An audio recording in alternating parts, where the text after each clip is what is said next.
오늘은 요한계시록 12장 말씀입니다. 말씀이 귀에 들려지고 내 삶 가운데 실제가 되어지는 은혜가 있기를 바랍니다.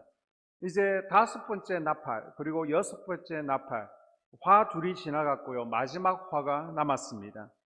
14절에 둘째 화는 지나갔으나 보라 셋째 화가 속히 이르는도다.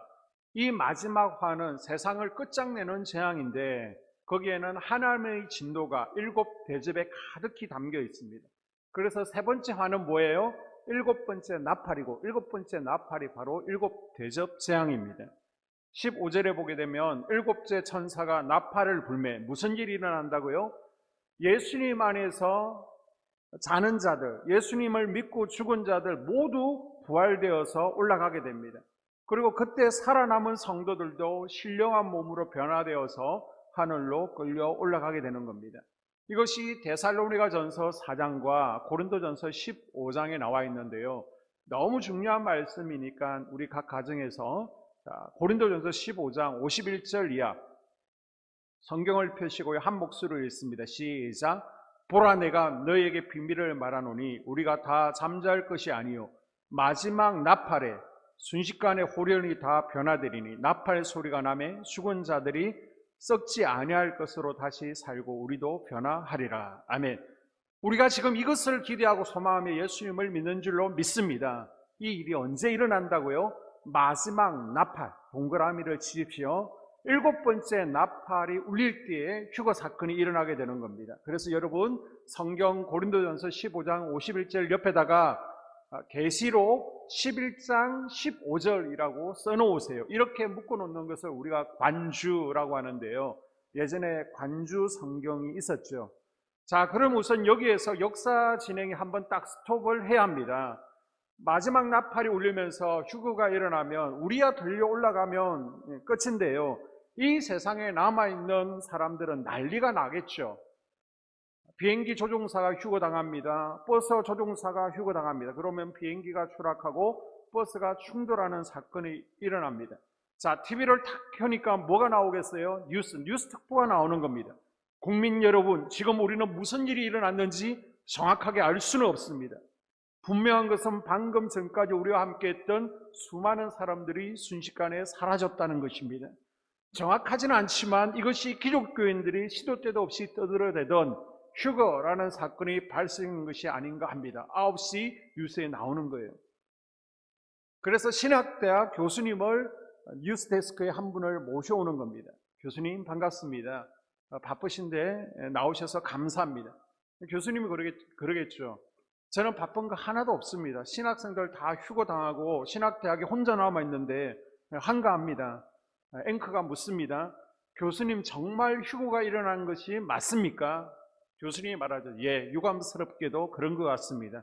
그런데 교수님은 왜 여기에 혼자 계신 것입니까? 예, 저는 신학을 조금 자유롭게 했습니다. 그래서 종말이나 계시록 이런 것은 다 상징으로 학생들에게 가르쳤고 실제로 있을 것이라고 믿지를 않았습니다. 그리고 666 짐승의 표를 받아도 상관없다고 내가 앞장서서 신학생들을 선동했는데 저만 남고 학생들 중에 끝까지 666 짐승의 표를 받지 않은 학생들은 다 휴거되고 올라가고 없는 것 같습니다. 자, 교수님 그러면 도대체 무슨 일이 일어났는지 모르겠는데 우리 국민들이 알아듣기 쉽게 설명 좀 해 주십시오. 교수가 난처한 입장이겠죠. 알아들을 만한 사람들은 다 휴거되어 올라가고 알아듣지 못하는 사람들만 TV 앞에 앉아 있습니다. 그래서 교수가 알아듣기 쉽게 PPT 몇 장을 준비한 거예요. 이 차트를 가지고 설명하는데 자, 가운데 보시면 11장 15절 휴거된 그 자리에서 역사가 딱 스톱됐다고 했죠. 그러면서 이제는 저 윗부분 노란색 그리스도인과 아랫부분 불신자들 노란색이 쫙 나눠지게 되는 겁니다. 그리고 어떻게 해서 역사가 여기까지 왔는가 하면서 과거의 영적 역사를 쭉 돌아보면서 이런 일로 지금 여기까지 휴거 사건까지 있게 되었다라고 설명하는 것입니다. 여러분 오늘은 조금 집중해서 들으셔야 됩니다. 자, 이렇게 해서 계시록 12장을 우리가 한 절 한 절 1절부터 풀어보도록 하겠습니다. 여러분 드라마 같은 것을 보게 되면요, 물론 여러분은 기도와 말씀에 전무하기 때문에 드라마를 잘 보지 않겠지만 자, 드라마 마지막 회를 합니다. 그러면 바로 그 전편에서 끝난 부분부터 이어서 보여주는 것이 아니라 딱 스톱해 놓고 1회부터 하이라이트를 한번 쭉 보여줍니다. 그리고 나서 이렇게 해서 오늘 대단원 마지막 회를 하고 있다, 이렇게 보여주는 거예요. 여러분, 성경도 똑같습니다. 12장, 13장, 14장이 뭐냐?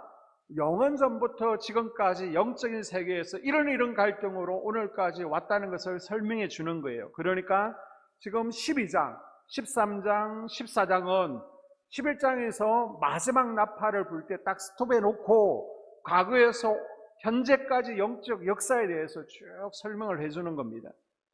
예수님을 제거하는 데 실패한 사단이 이 땅으로 쫓겨나죠. 그리고 짐승, 적 그리스도를 세워서 자기 신상을 하나님의 거룩한 교회에 세워놓고 사람들로 하여금 절하게 하고, 절하는 사람은 짐승의 표 666을 받게 하고 물건을 사고 팔 수 있게 합니다. 그러나 절하지 않는 자들, 짐승을 경배하지 않는 자들은 매매를 하지 못하게 하므로 두 증인을 비롯해서 우리가 두 증인에 대해서 살펴보았죠. 그리고 짐승의 표를 받지 않은 성도들을 죽이는 일이 일어나게 됩니다. 이걸 모르니까 12장 사건을 그냥 11장 사건 뒤에 놓고 연이어 일어난 사건으로 자꾸 이해하려고 하니까 어렵고 이해가 되지 않는 것입니다. 12장은요, 별도의, 12, 13, 14장은 별도의 역사라는 것이죠. 자, 휴교위에 계시는 지금 두 방향으로 갈라지게 됩니다. PPT 화면을 보시면요, 11장 15절, 여기가 마지막 나팔을 불고 성도들이 순식간에 사라지는 시점입니다. 그리고 12장, 13장, 14장은 과거에서부터 종말까지를 압축해서 역사의 중요한 장면을 하이라이트로 요약해 주는 거예요. 12장은 뭐예요? 사단의 세력과 치열한 싸움이 일어나는 이유가 뭔지를 설명합니다. 그리고 13장은 사단의 세력과 싸움의 내용에 대해서 설명하고요, 14장은 이 싸움의 결과가 어떻게 되어 있는지를 소개하고 있습니다. 이 싸움에서 12장은 용, 사단이 등장하죠. 13장에서는 짐승, 즉 그리스도가 등장합니다. 그러면서 그리스도인들과 불신자들이 겪게 될 계시로 쫙 나누시게 되는 것이죠. 자, 그러면 마지막 나팔 소리와 함께 이 땅에서 사라진 수많은 성도들은 어디에 가 있습니까? 천국에 가 있습니까? 아직은 아닙니다. 불이 섞인 유리바다 건너편으로 가 있습니다. 그리고 앞으로 어떤 일이 일어날지 15장, 19장, 20장에서 불 섞인 유리바다 건너편으로 휴거되어 있는 성도들에 대해서 설명하는 거예요. 그러면 이 땅에서 짐승의 표를 받은 자들은 어떻게 됩니까? 16장, 17장, 18장, 이 땅에서 7 대접 재앙의 심판을 받게 됨을 설명하는 것이죠. 그래서 여러분이 성경을 읽을 때에는 이제는 11장, 15절 보고 나서 12, 13, 14장 읽고 나면 15장, 19장, 20장으로 건너뛰어서 보게 되고요. 그 다음 이 땅에 있는 사건들 16, 17, 18장을 이어서 보게 되는 것입니다. 자, 12장을 보게 되면 몇 가지 상징적인 존재가 나옵니다. 1절에 여자가 나오고요, 2절에 남자아이가 나오죠. 3절에 큰 붉은 용이 등장하는데 이들은 각각 누구를 의미하고 있습니까? 자, 먼저 1절에 태양을 입고 있는 여자가 등장합니다. 1절에 하늘에 큰 이적이 보이니 해를 옷 입은 한 여자가 있는데 그 발 아래에는 달이 있고 머리에는 12별의 관을 썼더라. 아멘. 자, 그런데 그 발 아래에 달이 있다. 태양을 입고 있는 여자, 해를 품은 달, 그런 연속곡이 있었던 것 같은데, 그리고 그 머리에 12별의 면류관이 있습니다. 또 그 여자가 사내 아이를 잉태했는데 그 아이는 5절에 장차 만국을 다스릴 남자아이라고 합니다. 여러분, 성경을 보게 되면 여자는 교회의 표상이기 때문에 여기서 해를 입은 여자는요, 하나님의 교회를 의미하는 거예요. 그리고 발 아래 있는 달과 머리에 12면류관은 하나님의 영광과 은혜를 입은 교회를 비유적으로 표현한 것입니다. 그러므로 아이를 뵌 여자는 재림하실 예수 그리스도를 품은 교회로 이해하시면 됩니다. 그리고 2절에 이 여자가 아이를 베어 해산하게 되며 아파서 애를 쓰며 부르짖더라. 1절에서는 이 여자의 모습이 굉장히 영광스러운 모습으로 나타납니다. 그러나 2절에서 이 여자는 이제는 상기가 차서 고통스러워하는 모습입니다. 이 여자가 아이를 낳으려고 하는데 이 아이에 대해서 5절에 보게 되면 장차 철장으로 만국을 다스릴 자라고 소개하고 있습니다. 자, 19장 15절에서도 예수님이 재림하시면 그분이 전 세계를 철장으로 쇠로된 지팡이로 다스릴 것이다 라고 하였는데, 여자가 낳으려고 하는 아이가 바로 예수님이십니다. 이 아들에 관하여 시편에서는 하나님께서 세우시는 왕으로 예언하고 있으며, 그 아들이 바로 유대인들이 기다리던 메시아였죠. 그러나 안타깝게도 유대인들은 막상 메시아가 나타났을 때 진정한 메시아를 알아보지를 못했습니다. 반면에요, 사단은 진작부터 예수님이 메시아 그리스도임을 알아보았습니다. 그래서 여러 방법으로 예수님을 죽이려고 했죠. 처음에는 헤롯의 마음을 완악하게 해서 죽이려고 합니다. 그리고 나중에는 가룟 유다의 마음 가운데 탐욕을 심어주고 예수님을 팔아넘길 생각을 집어넣어 주죠. 마침내 유대 종교 지도자들에 의해서 예수님을 십자가에 못 박아 죽이는 것까지 완전히 성공하는 것 같아 보였습니다. 사단은요, 멀리를 보지 못하고 눈앞의 것만 보고 이제는 이겼다, 좋아라 했습니다. 그런데 예수님은 장사한 지 사흘 만에 살아나셨고 마침내 부활 성천하셨습니다. 자, 3절의 요한은 하늘에서 나타난 큰 붉은 용을 보게 되는데요, 하늘에 또 다른 이적이 보이니 보라, 한 큰 붉은 용이 있어 머리가 7이요 뿔이 10이라. 그 여러 머리에 7 왕관이 있는데, 아멘. 여기서 나오는 한 큰 붉은 용은 누구를 말합니까? 이 존재에 대해서 9절에서 밝히고 있죠. 자, 9절에 보게 되면 큰 용이 내어 쫓기니 옛뱀, 마귀라고도 하고 사단이라고도 하는 온 천하를 깨는 자라. 땅으로 내어 쫓기니 그의 사자들도 저와 함께 내어 쫓기니라. 아멘. 여기서 큰 용이 여러 명칭으로 나오는데요, 이 용은 옛뱀, 그리고 마귀라고도 사단이라고도 하는데 온 천하를 깨는 자입니다. 그리고 그의 사자들은 타락한 천사들, 저 귀신들, 마귀들을 의미하고 있습니다.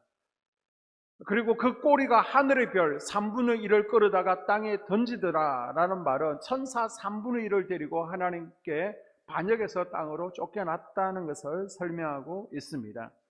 자, 12장에 보게 되면요, 이 사단의 세력과 세 가지 영적 싸움을 소개하고 있습니다. 첫 번째 싸움은 예수님과 사단의 싸움입니다. 한번 따라해 볼까요? 예수님과 사단의 싸움.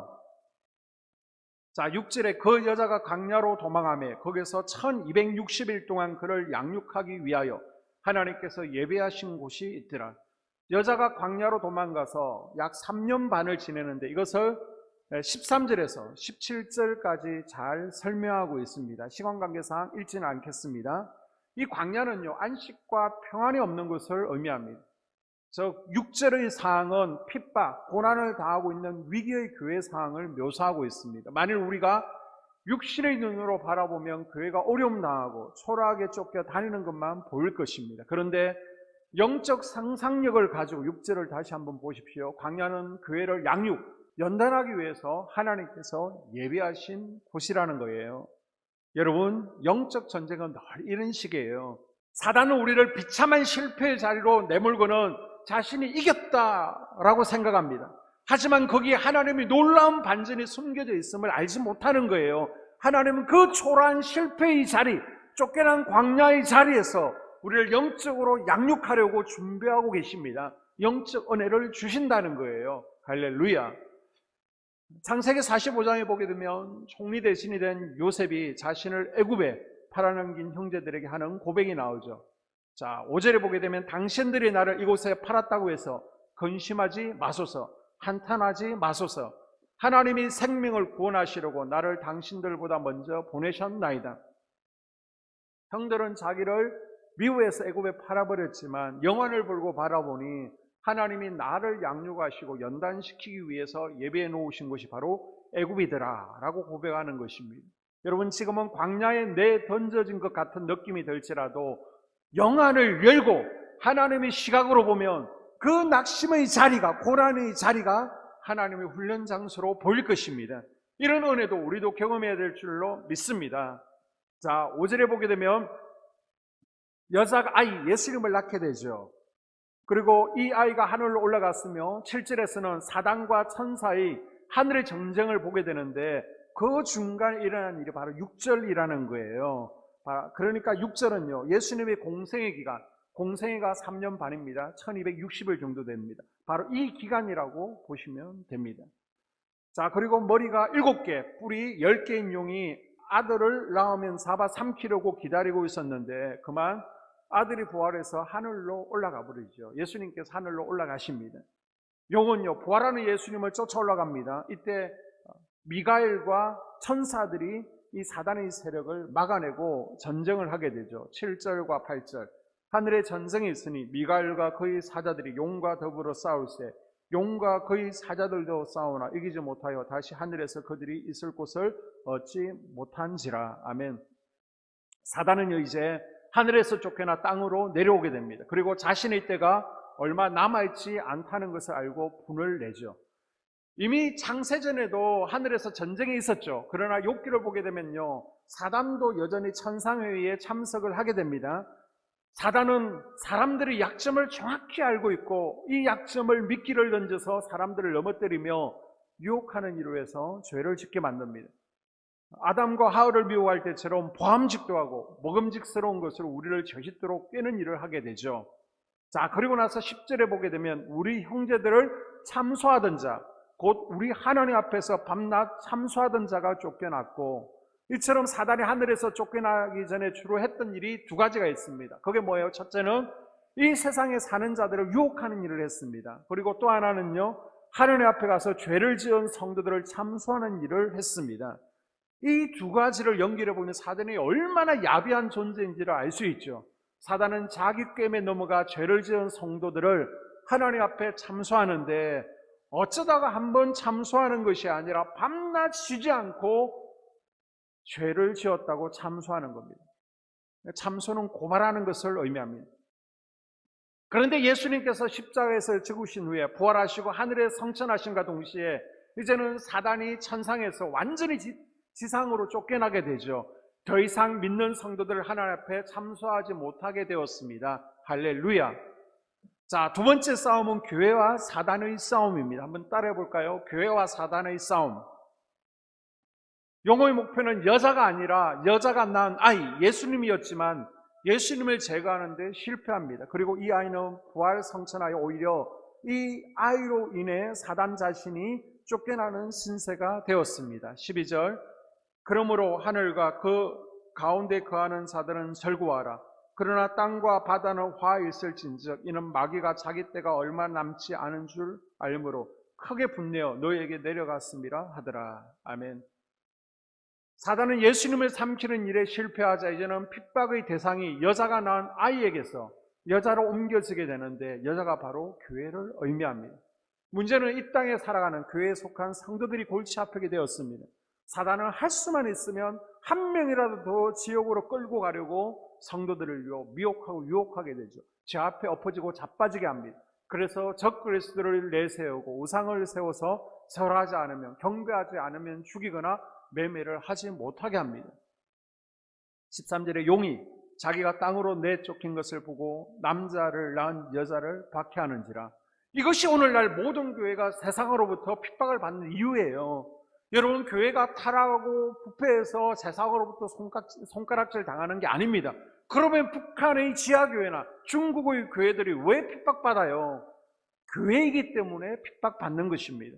따라서 성도는 이 세상으로부터 핍박받고 비웃음과 조롱당하는 것을 이상하게 생각해서는 안 됩니다. 오히려 우리에게 이런 핍박이 올 때, 사단이 하늘에서 쫓겨나 열받아서 교회를 핍박하는구나, 더 예수님의 보혈을 의지하고 복음 전하는 거예요. 그러면 사단은 더 못 견뎌하는 줄로 믿습니다. 자, 14절. 그 여자가 큰 독수리의 두 날개를 받아 광야 자기 곳으로 날아가 거기서 그 뱀의 낯을 피하여 한때, 두때, 반때를 양육받으며. 아멘. 여자가 큰 독수리의 두 날개를 받았다고 하는데, 출애굽기 19장 4절, 신명기 32장 11절에 보게 되면 하나님께서 이스라엘을 애굽에서 인도하여 광야 가운데로 끌고 있게 독수리의 날개로 업어서 성도들을 보호하셨다라고 표현하고 있습니다. 실제로 독수리 날개로 업어서 온 것이 아니라 그렇게 하나님의 날개로 품어주셨다는 것이죠. 이것과 같은 의미입니다. 독수리의 날개는 하나님의 보호하심을 상징하고 있는 거예요. 또 교회를 해치기 위해 용이 뒤에서 물을 강같이 토해서 여자를 물에 떠내려가게 할 때도 땅이 교회를 도와서 죽음을 당하지 않게 하겠다라고 하십니다. 자, 15절 이하. 여자에 대해서 뱀이 그 입으로 물을 강같이 토하여 여자를 물에 떠내려가게 하려 하되 땅이 여자를 도와 그 입을 벌려 용의 입에서 토한 강물을 삼키니. 아멘. 여러분, 여기서 용이 토한 물은 박해를 상징합니다. 그리고 홍수는 종종 재앙 또는 고난을 의미하죠.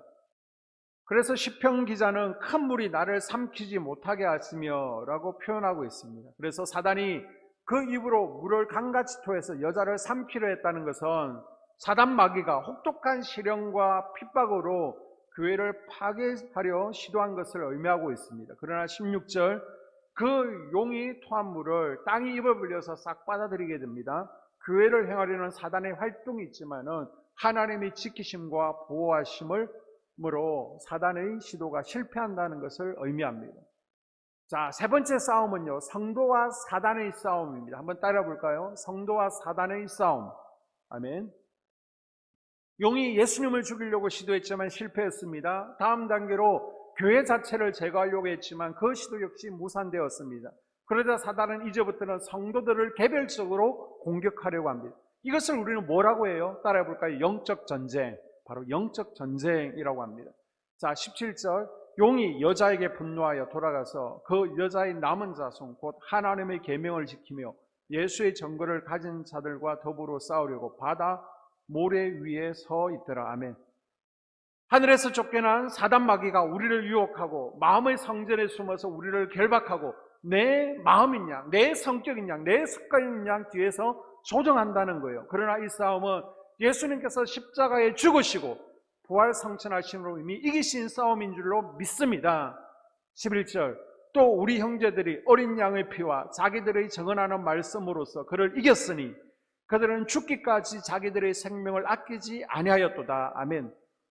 성도들도 어린 양이신 예수님의 피와 하나님의 말씀으로 사단을 이기는데, 목회자나 능력을 가진 특정한 성도뿐만이 아니라 우리 성도들 모두가 이겼다는 것입니다. 이것은 우리 모두가 이미 승리했다는 것입니다.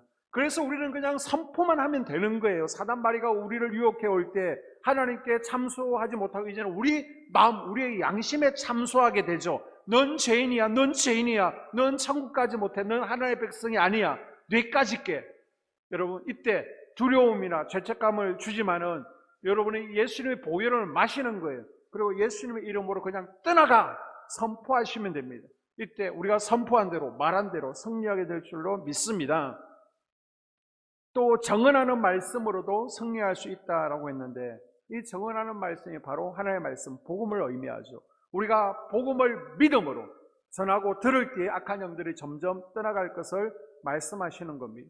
여러분, 사단이 제일 싫어하는 두 가지가 뭐예요? 바로 예수 그리스도의 보혈입니다. 그래서 여러분, 예수 그리스도의 보혈을 찬양하시고요, 기도하실 때 예수 그리스도의 보혈을 마시는 것을 상상하십시오. 또 한 가지는 뭐예요? 바로 복음을 전가하는 것입니다. 본문은 분명히 어린 양의 피와 복음으로 악한 영들을 이긴다라고 하고 있습니다. 예수님이 이긴 것처럼, 교회가 이긴 것처럼 여러분도 그리스도의 보혈과 복음으로 날마다 영적 전쟁에서 승리할 수 있기를 주의 이름으로 축복합니다. 그리고 마지막 적그리스도의 활동 시기가 3년 반인데, 성도들과 적그리스도 간의 가장 치열한 영적 전쟁의 기간이 될 것입니다.